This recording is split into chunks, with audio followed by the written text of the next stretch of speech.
মই দেখিলোঁ যে জাতীয় পৰিষদৰ লগত ৰাইজৰ দলৰ একত্ৰীকৰণ নহয় বুলি আপোনাৰ জাতীয় পৰিষদৰ সভাপতি লুৰিণজ্যোতি গগৈয়ে স্পষ্ট কৰি দিছে।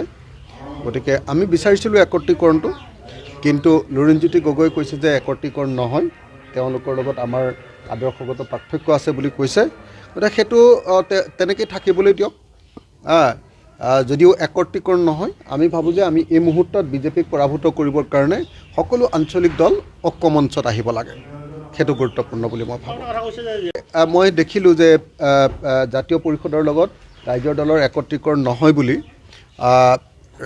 আপোনাৰ জাতীয় পৰিষদৰ সভাপতি লুৰিণজ্যোতি গগৈয়ে স্পষ্ট কৰি দিছে।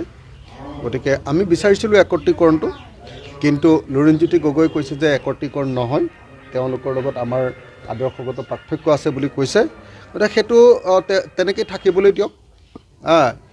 যদিও একত্ৰীকৰণ নহয়, আমি ভাবোঁ যে আমি এই মুহূৰ্তত বিজেপিক পৰাভূত কৰিবৰ কাৰণে সকলো আঞ্চলিক দল ঐক্যমঞ্চত আহিব লাগে, সেইটো গুৰুত্বপূৰ্ণ বুলি মই ভাবোঁ। মই দেখিলোঁ যে জাতীয় পৰিষদৰ লগত ৰাইজৰ দলৰ একত্ৰীকৰণ নহয় বুলি আপোনাৰ জাতীয় পৰিষদৰ সভাপতি লুৰিণজ্যোতি গগৈয়ে স্পষ্ট কৰি দিছে। গতিকে আমি বিচাৰিছিলোঁ একত্ৰীকৰণটো, কিন্তু লুৰিণজ্যোতি গগৈয়ে কৈছে যে একত্ৰীকৰণ নহয়, তেওঁলোকৰ লগত আমাৰ আদৰ্শগত পাৰ্থক্য আছে বুলি কৈছে। গতিকে সেইটো তেনেকৈ থাকিবলৈ দিয়ক। যদিও একত্ৰীকৰণ নহয়, আমি ভাবোঁ যে আমি এই মুহূৰ্তত বিজেপিক পৰাভূত কৰিবৰ কাৰণে সকলো আঞ্চলিক দল ঐক্যমঞ্চত আহিব লাগে, সেইটো গুৰুত্বপূৰ্ণ বুলি মই ভাবোঁ।